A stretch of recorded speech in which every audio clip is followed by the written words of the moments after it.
With any subculture, there's an unspoken set of rules that determines who's in and who's out of the subculture, and the fixed gear community is no exception. Whether you call it fixie points or street cred, there's a collective consciousness tallying who goes where on the coolness hierarchy. Here's exactly how the intricacies of fixed gear street cred works, and how you can increase your street cred and earn more arbitrarily awarded fixie points. Throughout this video, I'll be referencing this book, Primal Branding by Hanlon. If you're interested about psychology and marketing, you can check out this book in the description and buy it from my affiliate link, which helps out the channel. Fixed gear street cred can be pretty complex, so I'll be dividing this video up into two parts. In this first video, I'll give an overview of the Primal Branding framework to explain who has street cred, who is one of us, and who's not. I'm fully aware that by making this video, I'm likely to get a lot of flack, because whenever I talk about social status, even jokingly, people like to call me an elitist hipster asshole. But those people are just evidence for the low status compensation theory. So if you feel that my opinion doesn't matter because I'm just an elitist hipster asshole, feel free to voice your opinion in the comments.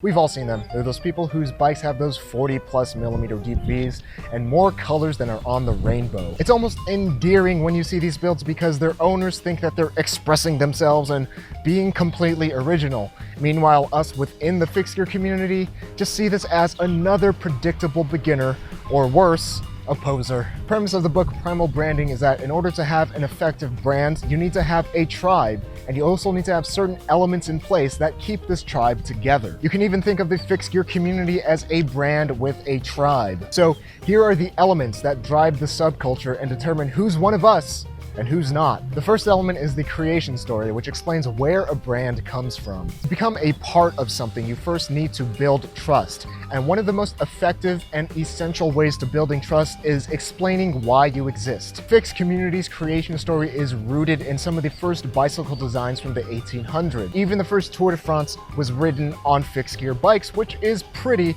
badass. To be one of us in the eyes of the fixed community, you at least need to know this creation story, since it lays the foundation for our underlying values. The second element is the creed, which is the group set of core values, usually captured by memorable statements. The fixed community is a bit interesting when it comes to these creeds because we often say them ironically. Brakes are death, can't stop, won't stop, or really anything else that they say in Premium Rush. But we also have unironic statements like my legs are my gears.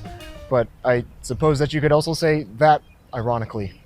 There's lots of irony in the fixed community. Third, there's the icons. When you look at an icon, you can get an idea of what a brand stands for. The fixed icons are the clean lines of a fixed gear and various brand logos that people like to give free advertising to via sticker bombing because of the ideas that they represent. To be a part of the fixed community, you need to know what these icons mean. Fourth are the Pagans. In order to define who you are, you also need to define who you're not and what you don't stand for. Call them naysayers, call them haters, or in the fixed community's case, guys drinking Monster, driving lifted trucks, and of course, roadies. That's not to say that owning a road bike and a fixed gear are mutually exclusive. Just be careful not to tip one group of riders off that you also ride with the other group. Roadies will think you're a hipster, and fixed riders will think you're a sellout. You'll lose your roadie points and your fixie points, and you don't want to lose all of your arbitrarily awarded points, do you? Fifth are the rituals, which are the things that people do when interacting with a brand. For fixed riders, that's racing in alley cats or crits, riding your bike, whether that's alone or in a group, and watching MASH videos.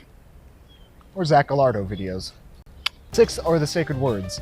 Every subculture has a language that you need to know how to speak before you can be a part of it. If you know the differences between a fixie, a fixed gear, and a track bike, you know what it means to fish and chips, keel spin, bar spin, bomb a hill, and whip a skid. And if you know whether a ratio is for spinning or mashing, you're allowed to be part of the fixed gear community. The more of the language that you know, the more street cred you earn. But when you reach the level where you can create new words for the subculture, you've become the seventh and final element, a leader.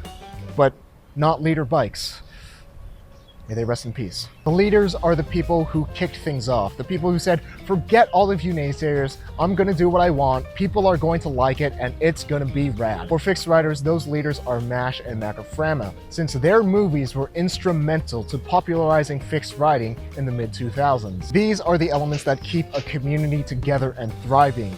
The creation story, the creed, the icons, the pagans, rituals, sacred words, and the leaders. If you're familiar with all these aspects of the fixed gear community, then you're officially one of us.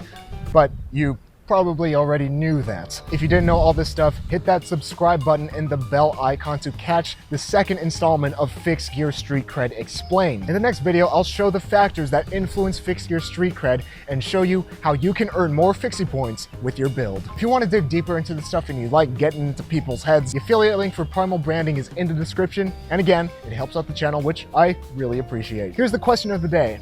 Other than Pabst Blue Ribbon and a handlebar mustache, what separates a person on a fixed gear bike from a fixed gear rider? Is there a difference? Do you disagree, and do you think I'm gonna lead us hole? Let me know in the comments below. If you've already ridden your bike today, treat yourself to another fixed gear video, like part 2, if it's out. If it's not out, it won't be there. Or what makes a build proper? If you haven't ridden your bike yet, close your device right now, stop watching me, hop on your bike, and have a reasonably dangerous day.